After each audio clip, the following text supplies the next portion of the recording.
Good morning, I'm Steve Pereira, Chief Dongo at the Secret Swamp Lair, and today we're going to look at the new Dave Otero drumshotz. We're going to inject pure power into your drum mix and show you how you can go from this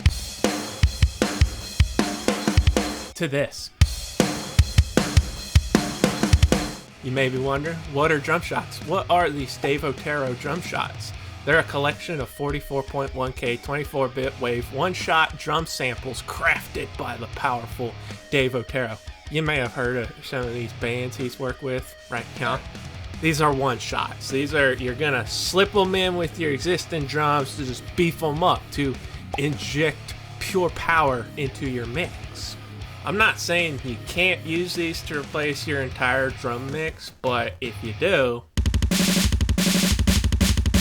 if that's what you're going for from a creative production standpoint, then cool, I get it. There are places for that. Do it to it. But say you've got a brutal breakdown and your kick ain't quite cutting it. It ain't bringing the power.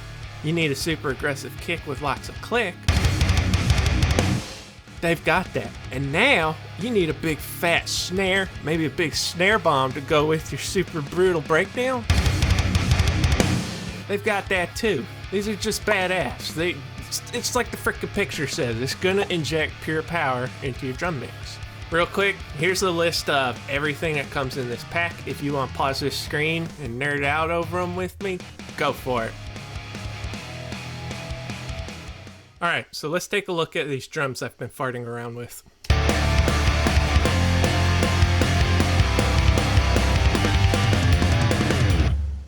Not bad, I ain't mad at that. But let's hear it with the drumshotz now.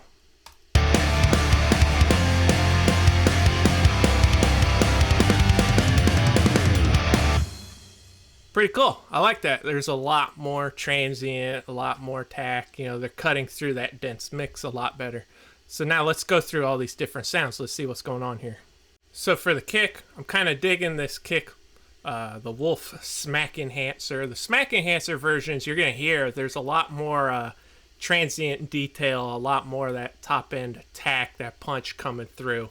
Really good for your dense mixes or if you got crazy breakdowns. But for now, we'll start at the top and we're just going to go through these different kicks and hear what they sound like without the music.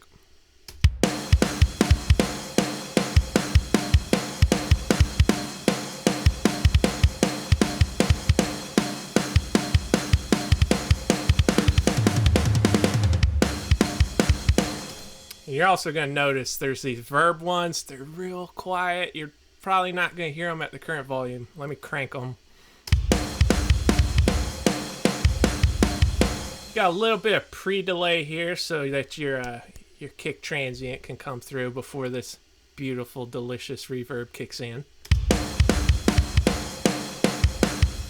Not something I would go with for this track, but it's pretty cool.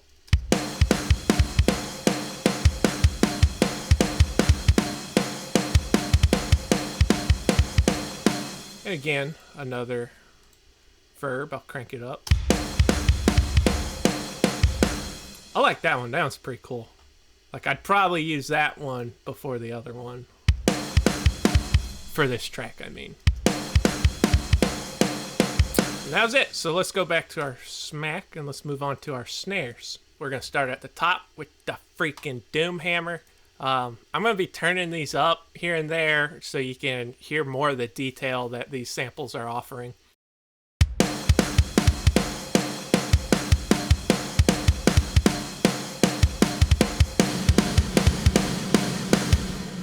Okay, this one. You're probably not going to use this one right here for these kind of beats, but the possibilities are endless. I'm already like, dude, I'm going to throw this on as a snare bomb. It's going to be dope. I love it. Like, it sounds so good. You got cool room sound. And your smack enhancer.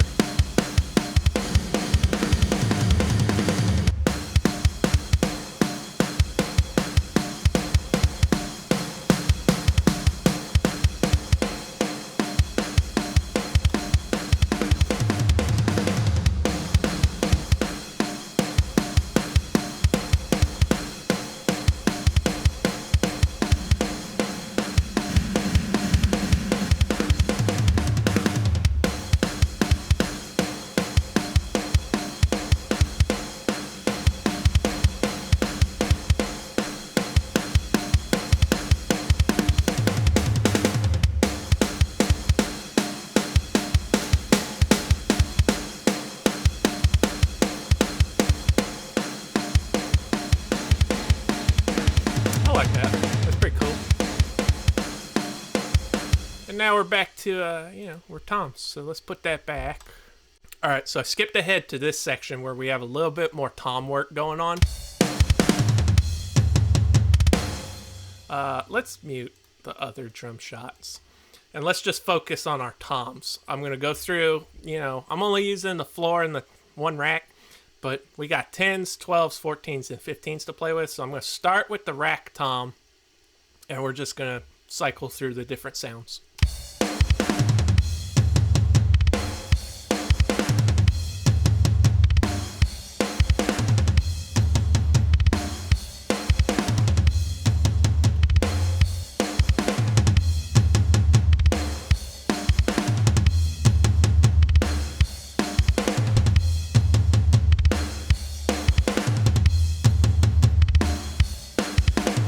And 14. So let's put that back on the 10. Let's move to our floor tom and check out these 12s to the 15s.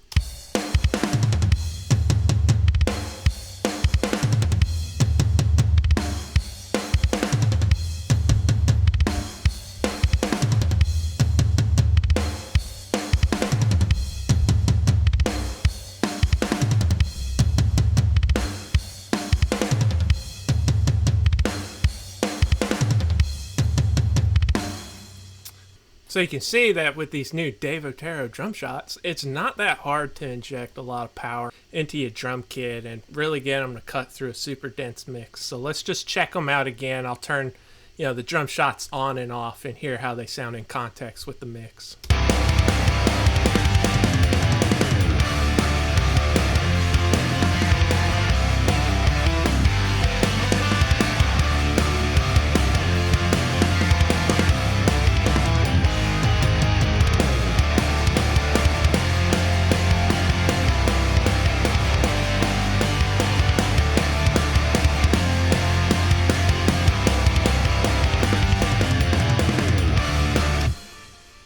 So besides the obvious way of just dragging and dropping your sample into your session, I want to look at a few easy ways that you can implement drum shots into your mix.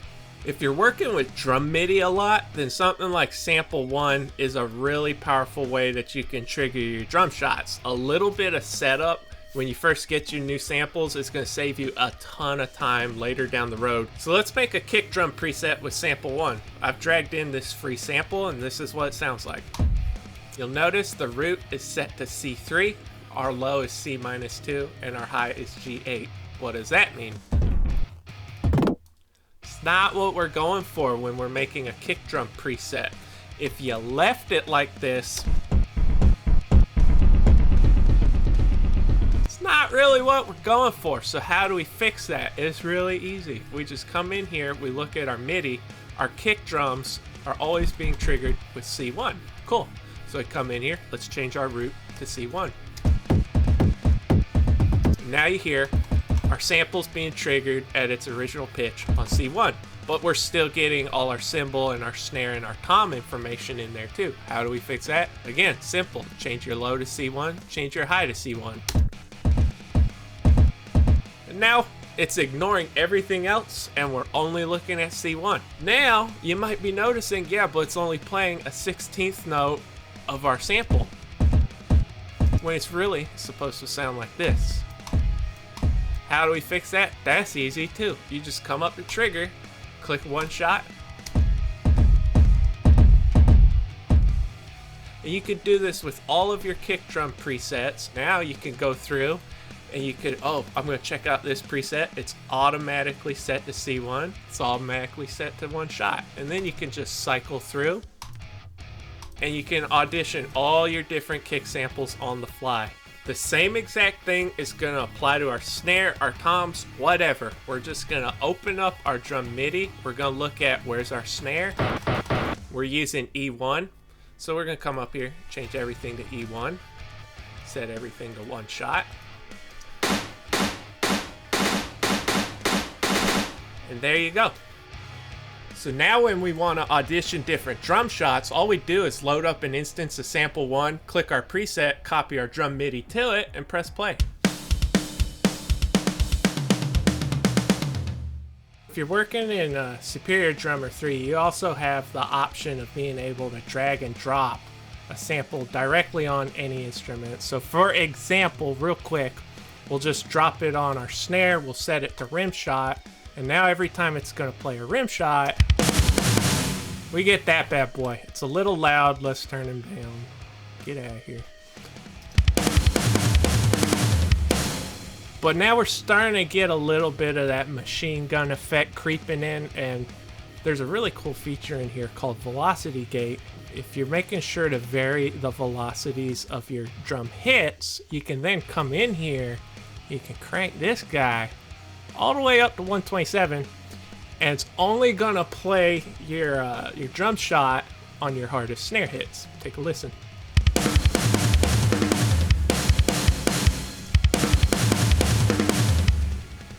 Pretty cool, right?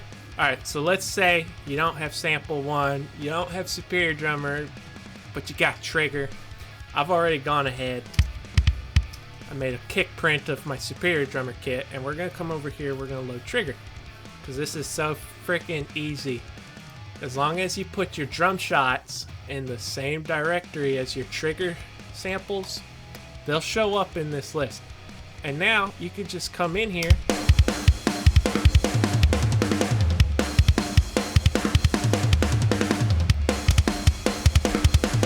and you could just audition all your different, samples. You got your polarities, all your standard trigger options.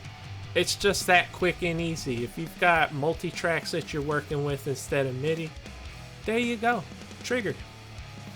One last tip that might be helpful for y'all, if you have, wave multi-track stems of your drums and you want to trigger your drum shots with some sort of MIDI sample loader like sample 1, but you don't want to go through and you don't want to program all your MIDI hits by hand.